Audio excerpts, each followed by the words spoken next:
বেশ কয়েকটি ইংরেজি শব্দ রয়েছে যেই ইংরেজি শব্দগুলোর বাংলা অর্থ হলো অসুস্থ।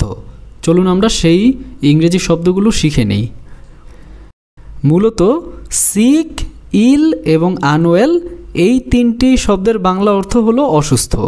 এই তিনটি শব্দ ছাড়াও আরও কিছু ইংরেজি শব্দ রয়েছে যেই ইংরেজি শব্দগুলো দিয়ে অসুস্থ বোঝায়। প্রথমে আমরা এই তিনটি শব্দ ব্যবহার করে কিছু কমন বাংলা বাক্যের ইংরেজি অনুবাদ শিখে নেই, তারপরে আমরা বাকি শব্দগুলো নিয়েও আলোচনা করব। আমি আজ অসুস্থ, I am sick today, I am ill today অথবা আই অ্যাম আনওয়েল টুডে। আমি গতকাল অসুস্থ ছিলাম, I was sick yesterday, I was ill yesterday, I was unwell yesterday. এই তিনটি শব্দ ছাড়াও এইলিং শব্দটির বাংলা অর্থ হলো অসুস্থ।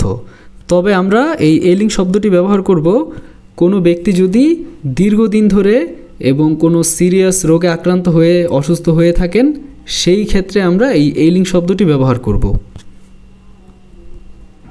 তিনি তার অসুস্থ মায়ের খুব সেবা যত্ন করেছেন।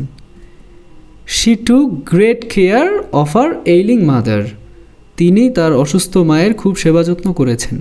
She took great care of her ailing mother. আরেকটি ইংলিশ ইডিয়ম রয়েছে বা বাগধারা রয়েছে, যেই ইডিয়মটির মানেও হলো অসুস্থ, এবং সেই ইডিয়মটি হলো আন্ডার দ্য ওয়েদার। আজ আমি একটু অসুস্থ অনুভব করছি।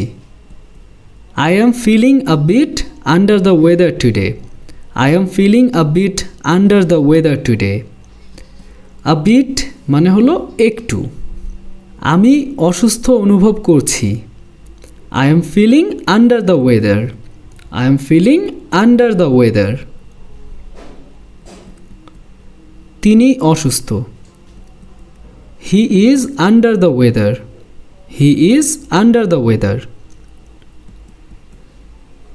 Dear learner, ভিডিওটি হেল্পফুল মনে হলে কৃতজ্ঞতা স্বরূপ ভিডিওটিতে একটি লাইক দেবেন, এবং আপনি যদি গ্রামারের কঠিন নিয়ম মুখস্থ না করেও সহজে ইংরেজি শিখে ইংরেজিতে কথা বলতে চান, তাহলে আমাদের এই চ্যানেলটি সাবস্ক্রাইব করে আমাদের সাথে যুক্ত থাকতে পারেন।